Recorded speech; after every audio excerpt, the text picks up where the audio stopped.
আল্লাহ পাক এবার জানায় দেন, ও ইব্রাহিম, ফালাম্মা আসলামা ওয়া তাল্লাহু লিল জাবিন,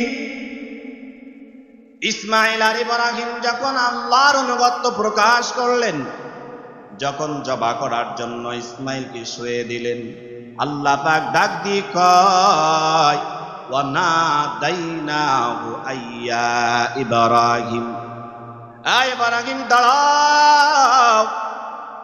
ইব্রাহিম নবীকে আমার আল্লাহ ও নাদাইনাহু আইয়া ইব্রাহিম, হে ইব্রাহিম, নবীকে ডাক দিয়ে বলেন, ইব্রাহিম কদ সাদ্দাকতার রুইয়া ইন্না কাযালিকা নাজসিল মুহসিনিন।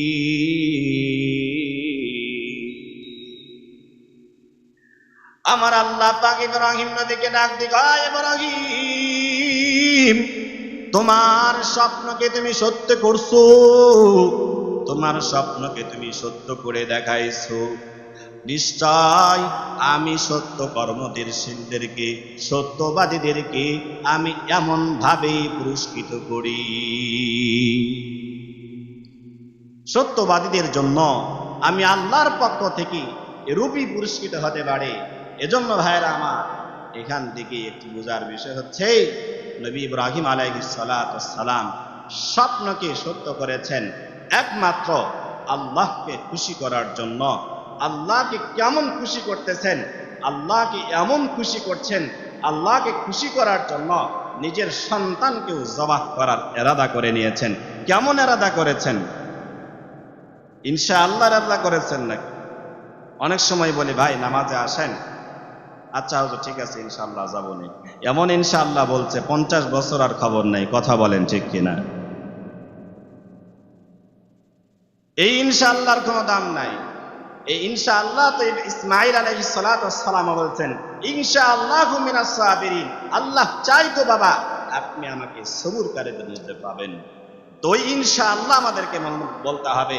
ভাই নামাজ পড়েন, ইনশাআল্লাহ, ইনশাআল্লাহ বলার পরে 50 বছর নয়, ইনশাআল্লাহ বলার পরে সাথে সাথে হাজির হন। একদিন এরকম ভাবে মজমা হচ্ছে, বয়ান চলছে, ইবলিসে আজম মুসা নবীর কাছে হাজির হয়ে গেছে। আল্লামা ইবনে জাওজি রাহমাতুল্লাহ আলাইহি ওনার কিতাবের মধ্যে লিখেছেন, এসছেন, এসে বলছে, সালাম দিয়েছেন। মুসা নবীকে সালাম দেওয়ার পরে মুসা নবী বলছে, আরে কে তুই? এভাবেই ইবনে জাওজি, ইমাম জাওজি রাহমাতুল্লাহ আলাইহি তার কিতাবে উল্লেখ করেছেন, আরে তুই কে? তো বলছে, আমি হচ্ছি শয়তান। তো চিন্তা করলাম, আল্লাহ তাআলা আপনাকে তো সম্মানী বানাইছেন, এতদিন তো অনেক খারাপি করেছি, তো শেষ সময় আপনাকে আমি একটু সম্মান করার জন্য সালাম দিয়েছি। তা আচ্ছা ঠিক আছে, তোর মাথার মধ্যে এটা কি? প্রত্যেকটা জিনিস আকর্ষণওয়ালা, যে জিনিসগুলো দোকানের মধ্যে গেলে সবচেয়ে যে জিনিসটা চমৎকার ওটি মানুষ পছন্দ করে। আপনি একটা জামা কিনবেন, আপনি আপনার বাচ্চার জন্য একটা জামা ক্রয় করবেন, আপনার জন্য একটা জামা নেবেন, যেটি ভালো লাগবে, পছন্দ হবে সেটি আপনি নেবেন। ঠিক গুনাহটা হচ্ছে একটা চমৎকার জিনিস, এই গুনাহ করতে মজা লাগে। सूरज ने दिया अपने शुआओं के पैगाम, दुनिया है अजीब चीजों कभी सब कभी शाम, दुनिया है अजीब चीजों कभी सब कभी शाम, दुनिया है मैं तो दुनिया का तलबगार नहीं हो, बाजार से गुजार हो तू खरीदार नहीं हो। আলহামদুলিল্লাহ, আল্লাহ তাআলার কাছে লাখো কোটি শুকরিয়া যে মহান আল্লাহ তাআলা আমাদেরকে জিলকাত মাসের শেষের দিকে জুমার দিনে মসজিদে আসার তৌফিক দান করেছেন। এজন্য আমরা সকলে অন্তর থেকে শুকরিয়া জ্ঞাপন করছি। সকলে বলি আলহামদুলিল্লাহ। সাথে সাথে সমস্ত নবীর সর্দার, দুজাহানের বাদশাহ, হাবিব তবরিয়া, সৈয়দুল মুরসালিন, সৈয়দুল বাশার, আমার আপনার নবীজির শানে দরুদ প্রেরণ করছি। সকলেই বলি সাল্লাল্লাহু আলাইহি ওয়াসাল্লাম। সম্মানিত উপস্থিতি, গত জুমাহে আমরা আলোচনা করেছিলাম কুরবানির ইতিহাস সম্পর্কে। এক পর্যায়ে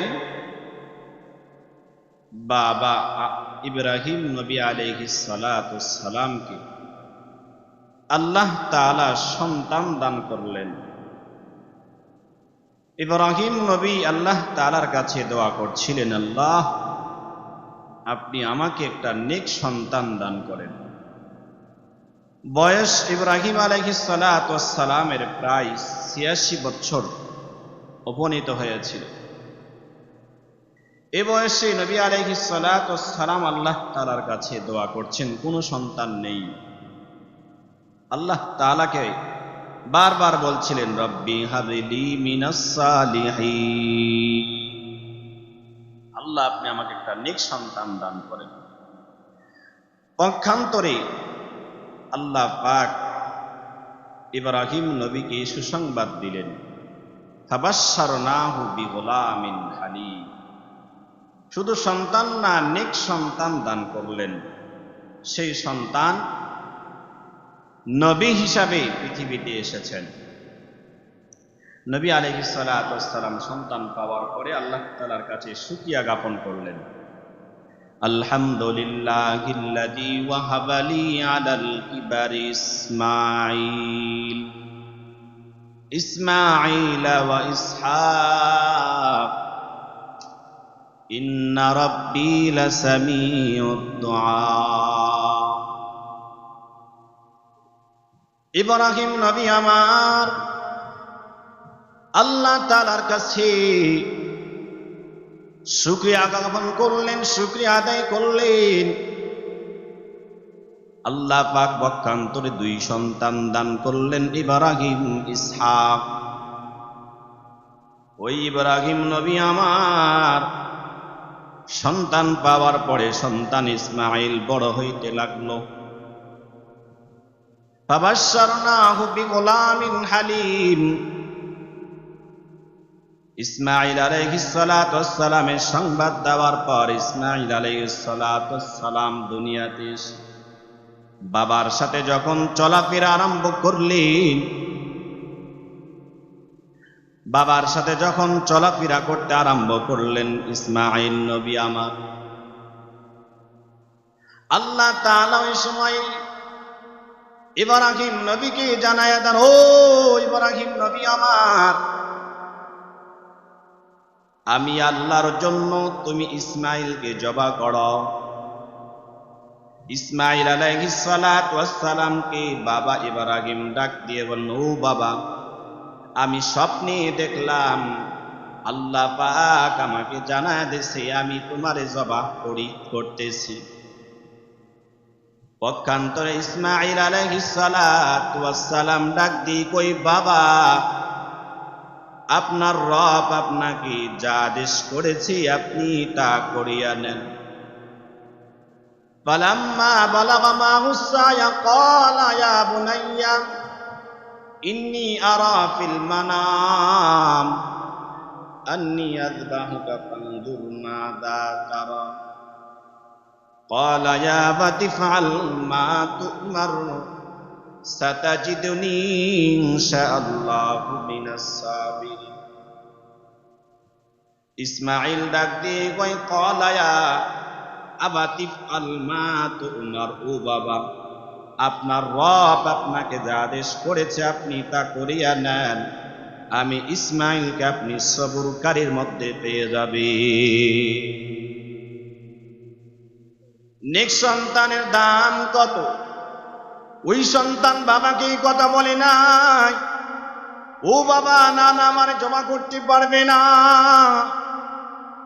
বর্তমান সময়ের সন্তানগুলো বাবাকে, বাবারা সন্তানের উপর কি জুলুম করবে কিন্তু এই সন্তানগুলো বাবার উপর ছুরি চালায়।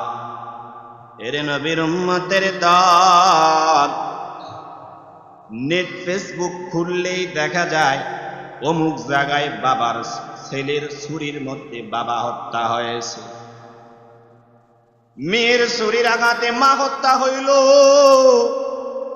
ওই জাহালিয়াতির যুগ আবার ফিরে আসছে।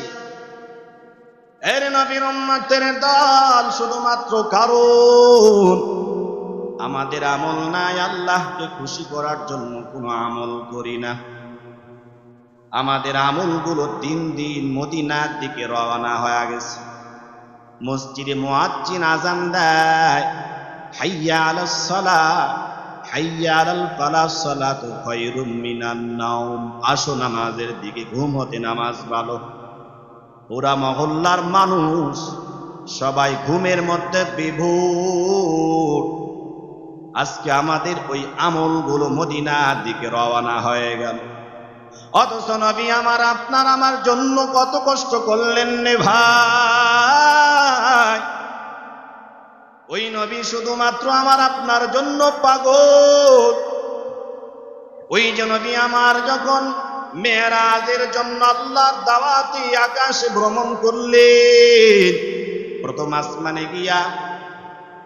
আসমানে গিয়া জিবরিল আমিন দরওয়াজাকে ডাক দিয়ে কয়, ও আসমানের দ্বার, দরওয়াজা খুলিয়া দাও।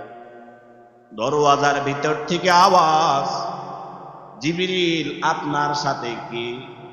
জিবরিল আমিন ডাক দিয়ে কয়, আমার সাথে আর কেউ না, আর কেউ না, আমার সাথে আখিরি জামানার পয়গম্বর। ডাক দিয়ে কয়, ও জিবরিল, আপনি কি মুহাম্মদকে আপনার নির্দেশ নিয়ে আসছেন নাকি প্রভুর নির্দেশ? জিবরিল আমিন ডাক দিয়ে কয়, না না, আল্লাহ তাআলার নির্দেশে আল্লাহর হাবিবকে মেরাজের সফরে আনছি। নবী আমার প্রথম আসমানে উঠলেন।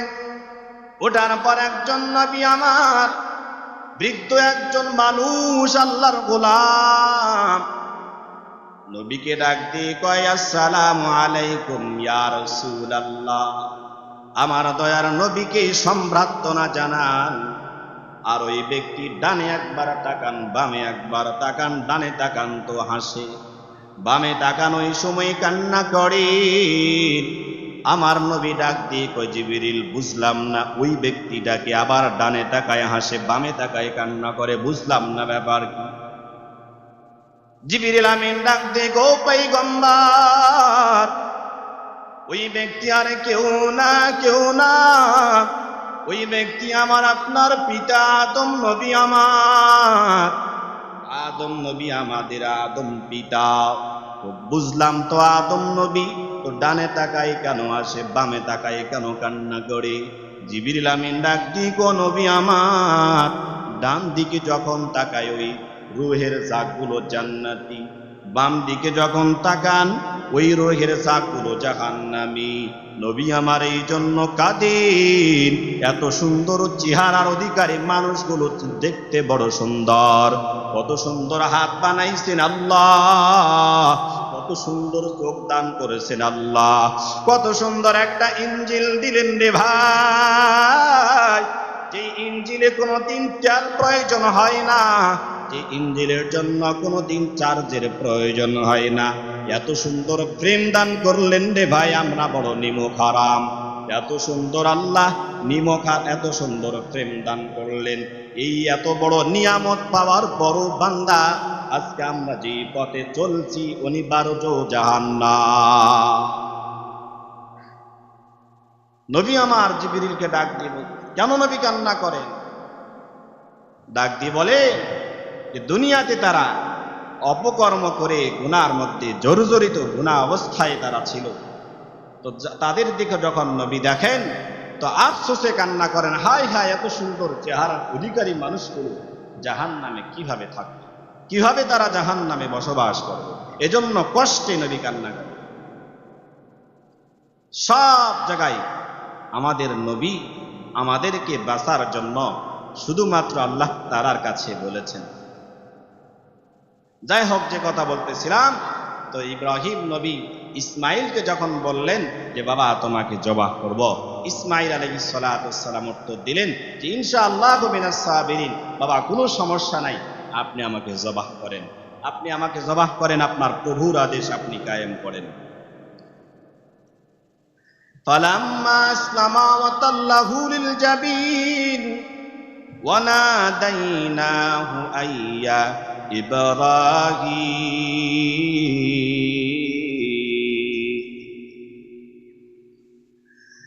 আল্লাহ পাক এবার জানায় দেন, ও ইব্রাহিম, ফালাম্মা আসলামা ওয়া তাল্লাহু লিল জাবিন, ইসমাইল আর ইব্রাহিম যখন আল্লাহর অনুগত্য প্রকাশ করলেন, যখন জবা করার জন্য ইসমাইলকে শুয়ে দিলেন, আল্লাহ পাক ডাক দিয়ে কয় ওয়া নাদাইনাহু আইয়া ইব্রাহিম, আয় ইব্রাহিম দাঁড়াও।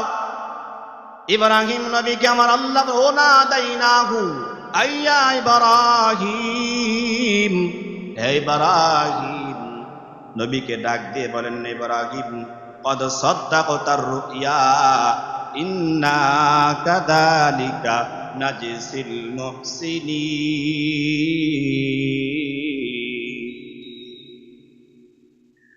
আমার আল্লাহ পাক ইব্রাহিম নবীকে ডাক দিয়ে কয়, ইব্রাহিম তোমার স্বপ্নকে তুমি সত্য করছো, তোমার স্বপ্নকে তুমি সত্য করে দেখাইছো, নিশ্চয় আমি সত্য কর্মশীলদেরকে, সত্যবাদীদেরকে আমি এমন ভাবে পুরস্কৃত করি। সত্যবাদীদের জন্য আমি আল্লাহর পক্ষ থেকে এরূপই পুরস্কৃত হতে পারে। এজন্য ভাইরা আমার, এখান থেকে একটি বোঝার বিষয় হচ্ছে নবী ইব্রাহিম আলাইহিস সালাতু ওয়াস সালাম স্বপ্নকে সত্য করেছেন একমাত্র আল্লাহকে খুশি করার জন্য। আল্লাহকে কেমন খুশি করতেছেন, আল্লাহকে এমন খুশি করছেন, আল্লাহকে খুশি করার জন্য নিজের সন্তানকেও জবাহ করার ইরাদা করে নিয়েছেন। কেমন ইরাদা করেছেন? ইনশাআল্লাহ ইরাদা করেছেন নাকি? অনেক সময় বলি ভাই নামাজে আসেন, আচ্ছা হুজুর ঠিক আছে ইনশাআল্লাহ যাবো নি, এমন ইনশাআল্লাহ বলছে 50 বছর আর খবর নাই। কথা বলেন ঠিক কিনা? এই ইনশাআল্লাহর কোনো দাম নাই। এই ইনশাআল্লাহ তো ইসমাইল আলাইহিস সালাতু ওয়াস সালাম বলছেন ইনশাআল্লাহু মিনাস সাবিরিন, আল্লাহ চাই তো বাবা আপনি আমাকে সবুরকারীদের মধ্যে পাবেন। তো ইনশাআল্লাহ আমাদেরকে বলতে হবে। ভাই নামাজ পড়েন, ইনশাআল্লাহ, ইনশাআল্লাহ বলার পরে 50 বছর নয়, ইনশাআল্লাহ বলার পরে সাথে সাথে হাজির হন। একদিন এরকম ভাবে মজমা হচ্ছে, বয়ান চলছে, ইবলিসে আজম মুসা নবীর কাছে হাজির হয়ে গেছে। আল্লামা ইবনে জাওজি রাহমাতুল্লাহ আলাইহি ওনার কিতাবের মধ্যে লিখেছেন, এসে বলছে, সালাম দিয়েছেন।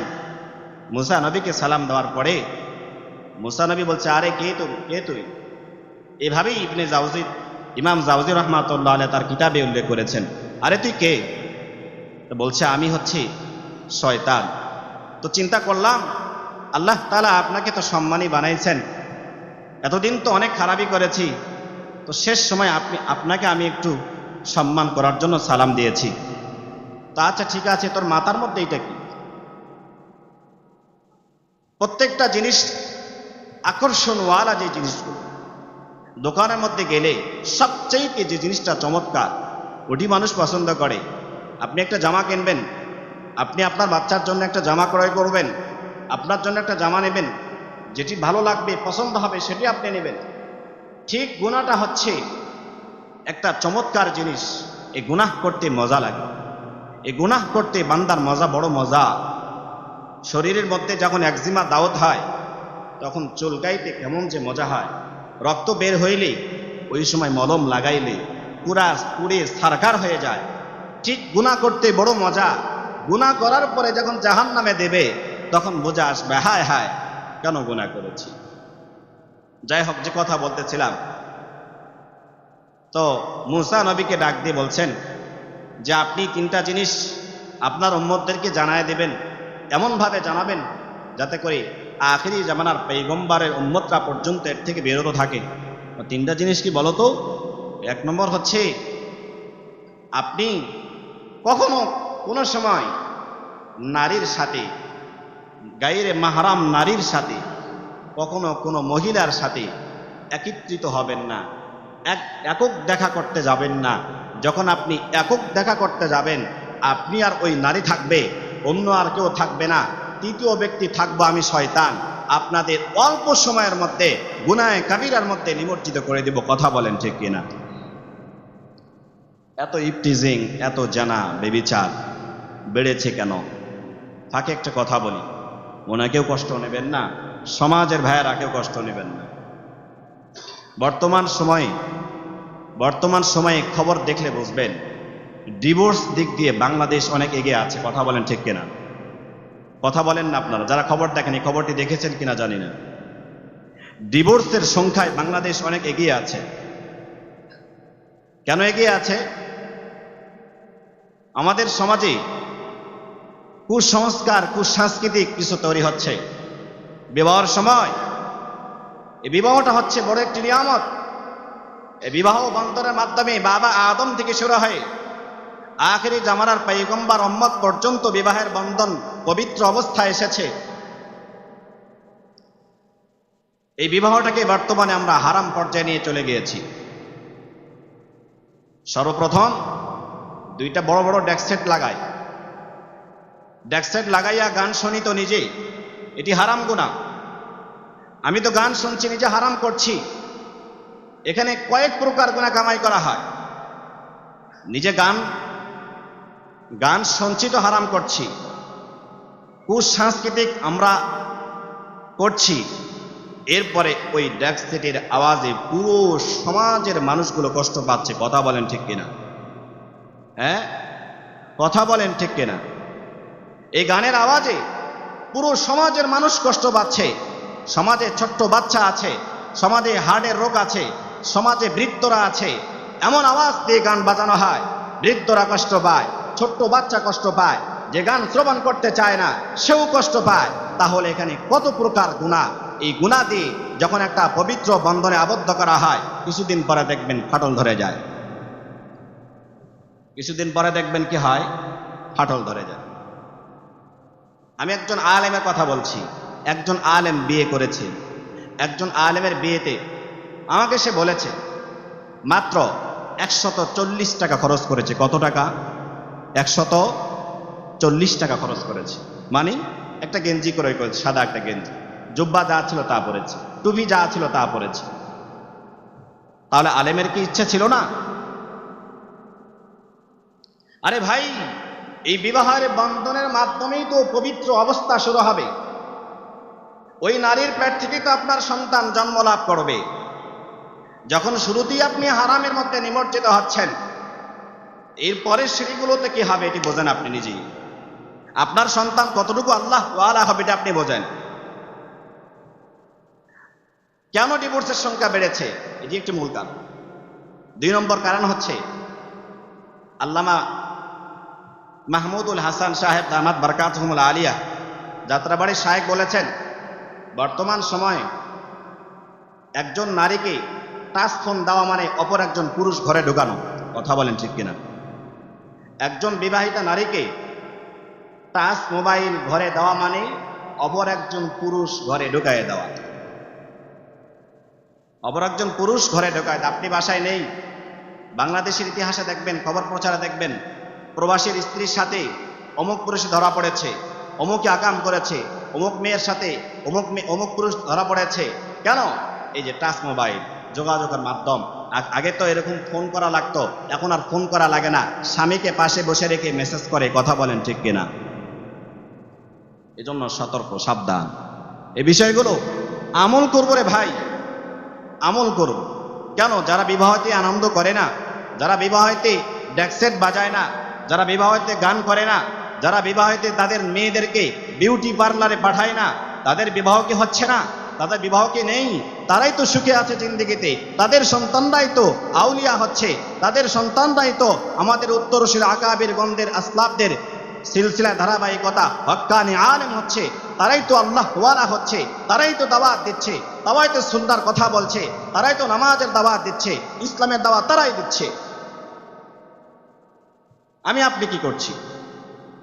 আমি আমার সমাজবাসীদেরকে বলব, এই সমস্ত কৃষ্টি কালচার থেকে আপনারা, অনুরোধ করব, এই সমস্ত কারবার থেকে আপনারা ফিরে আসুন। এগুলি গুনাহে কাবিরা, এগুলো করা যাবে না। পবিত্র বন্ধন, হ্যাঁ আপনার টাকা আছে, অতিরিক্ত টাকা আপনি খরচ করতে চাচ্ছেন, আপনি একজন কারি সাহেবকে দাওয়াত করেন, আপনি 2 জন শিল্পীকে দাওয়াত করেন, আপনি 4 জন বক্তাকে নিয়ে আসেন, ইসলামিক কনসার্ট দেন, দিয়ে আপনার বিবাহকে আরো পবিত্র বানান। কিন্তু আমরা এগুলো করি না, এগুলো আমরা করি না। আমাদের সন্তানদেরকে বিবাহের আগে বিউটি পার্লারে পাঠাই, একবারে পুতুল বানাইয়া নিয়ে আসি। কথা বলেন ঠিক কিনা? পুতুল বানাইয়া নিয়ে আসি, রাস্তার 2 পাশে যুবকরা তাকায় থাকে, মাও গুনাহ কামায়, বাবাও গুনাহ কামায়, ওই মহিলারও গুনাহ হয়। আল্লাহ পাক আমাদের সকলকে এই সকল গুনাহ থেকে, হায় হায় এত বড় গুনাহ, গুনাহ কাবীরা রে ভাই, এই সকল গুনাহ থেকে আল্লাহ আমাদেরকে হেফাজত করুন। যাই হোক, যে কথা বলতেছিলাম, ইব্রাহিম নবী আলাইহিস সালাতু ওয়াস সালামকে আল্লাহ পাক জানায় দিয়েছেন, ওই আমার, এটি মাত্র স্পষ্ট পরীক্ষা ছিল, স্পষ্ট পরীক্ষা ছিল, এটি আর কিছুই ছিল না। ইব্রাহিম নবী আমার আল্লাহর জন্য এত পরিমাণ মুজাহাদা করেছেন, আল্লাহ তাআলা ইব্রাহিম নবীর উপরে সন্তুষ্ট হইয়া জান্নাত থেকে এমন একটা জন্তু ইব্রাহিম আলাইহিস সালাতু ওয়াস সালামের শরীর নিচে দিয়েছেন। তো জন্তু জবা হয়ে গিয়েছে, আর ইসমাইল আলাইহিস সালাতু ওয়াস সালাম বেঁচে গেলেন। ওইখান থেকে শুরু হয়ে গেল মিল্লাত ইব্রাহিমের সুন্নাহ কুরবানি। আমরা এখনো আছে, কিয়ামত পর্যন্ত থাকবে। এজন্য আমরা যারা কুরবানি করছি একমাত্র সন্তুষ্ট রাখবো কাকে বলেন তো? আল্লাহ। কেমন সন্তুষ্ট রাখবো?